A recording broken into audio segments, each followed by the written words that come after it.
Al centro dell'impegno dell'amministrazione regionale in tutta questa legislatura ed in continuità con il passato l'attenzione per il sociale, declinato su assistenza e sanità. Lo sottolinea il presidente della regione Renzo Tondo nella visita a San Giorgio di Nogaro, l'azienda pubblica di servizi alla persona Chiabà, che amplia il suo intervento con una nuova struttura per malati di Alzheimer, e a Gonars, alla cerimonia per la posa della prima pietra di un nuovo centro per anziani. Struttura radicata nel territorio, la Chiabà di San Giorgio ospita 152 anziani, 139 dei quali non autosufficienti, 63 i dipendenti, una serie di servizi in appalto, il tutto in una struttura moderna e organizzata per nuclei, con ambulatori, palestra, fisioterapia, spazi per il tempo libero. All'avanguardia il nuovo centro per l'Alzheimer, per la concezione aperta che lascia i malati liberi di muoversi e di organizzare la propria giornata, ritrovando quegli spazi che possono in qualche misura ricreare i loro momenti di vita.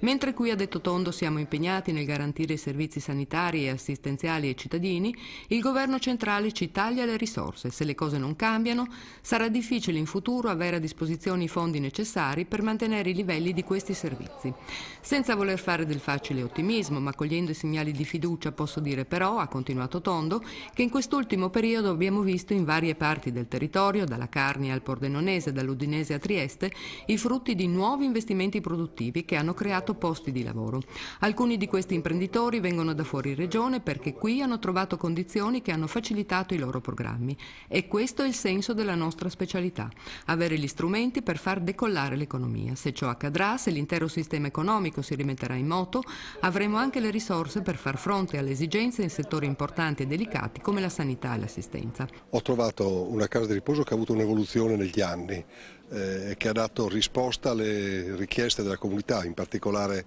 questa ultima risposta al tema dell'Alzheimer, che sta diventando una delle patologie più frequenti nei nostri vecchi, è sicuramente una cosa molto efficiente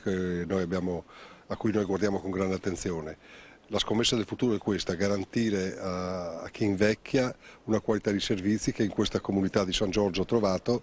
attorno ad un gruppo che ha voglia di mettersi in discussione, di elaborare progetti, di stare vicino agli anziani della sua comunità. La scommessa della politica è sostenere questo, fare in modo che le risorse per garantire questi servizi vengano garantite anche in futuro. Analisi sottolineata anche a Gonars, dove il Presidente, ricordando anche i finanziamenti deliberati di recente per 45 case di riposo in tutto il Friuli Venezia Giulia, ha ribadito la consapevolezza per le crescenti esigenze di salute e assistenza della nostra popolazione legate all'allungamento della vita media. La risposta che dobbiamo dare ai nostri anziani consiste, ha concluso Tondo, nel saper creare le condizioni affinché essi possano continuare a vivere a stretto contatto con gli affetti e nell'ambiente in cui hanno vissuto tutta la loro vita, nel contesto e protetti da una rete di relazioni e di solidarietà.